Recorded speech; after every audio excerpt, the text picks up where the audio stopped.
IBS क्या है? Irritable bowel syndrome. ये एक ऐसी बीमारी है जिसमें आपका पेट बार बार ख़राब होता है और आप उसकी सही वजह भी तलाश नहीं कर पाते हैं। ये मैदा और आंतों की वजह से होता है। ख़ास तौर से बड़ी आंत की खराबी इसकी वजह बनती है, जिसकी वजह से पेट में मुख्तलिफ़ किस्म के परेशानियों का सामना करना पड़ता है। पेट का दर्द, खिंचाव, अफारा, गैस, डकारे, तेज़ाबियत, कब्ज़ और इसहाल।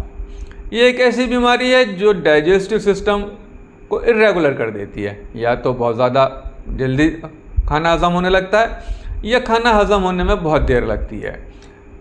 इसका मरीज़ बहुत ज़्यादा बेचैनी, परेशानी महसूस करता है और अगर ये किसी प्रेग्नेंट लेडी को हो जाए तो और भी ज़्यादा दुश्वारियों का सामना करना पड़ता है, क्योंकि या तो उसको कब्ज़ होता है और जब कब्ज़ को तोड़ने के लिए दवाई दी जाती हैं तो फिर दस्त शुरू हो जाते हैं, और जब दस्त रोकने की दवाई दी जाती है तो फिर दोबारा कब्ज़ हो जाता है। और ये सिलसिला लगातार जब तक डिलीवरी ना हो जाए जब तक बना रहता है। अगर हम इसकी वजह की बात करें तो ज़रा मुश्किल काम है इसकी वजह का पता लगाना, लेकिन आम तौर पे कुछ ऐसी चीज़ें हैं जिससे आप ये बीमारी में मददगार होती हैं और इस बीमारी को बढ़ा देती हैं। जैसे मिठाइयों का ज़्यादा इस्तेमाल, चिकनाइयाँ, दूध, शराब जैसी चीज़ें, एंजाइटी, टेंशन, नींद का ना आना, ज़्यादा भूखा रहना और आंतों के बैक्टीरियल इन्फेक्शन इसका सबब हो सकते हैं। इसकी अलामतों की बात करें तो पेट का दर्द, कभी बहुत ज़्यादा मोशन होना, कभी कब्ज़ होना,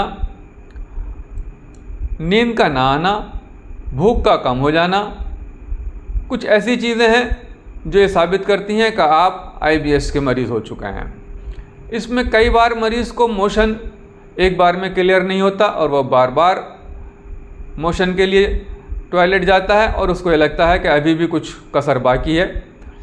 इसके इलाज के लिए अगर हम बात करें तो सबसे पहले ऐसी चीज़ें जो मिठाइयाँ हैं, चिकनी चीज़ें हैं, देर से हज़म होने वाली चीज़ें हैं, दूध से बनी हुई चीज़ें हैं, रेड मीट और डेयरी प्रोडक्ट और प्याज नुकसानदेह हो सकती हैं, इनको छोड़ देना चाहिए।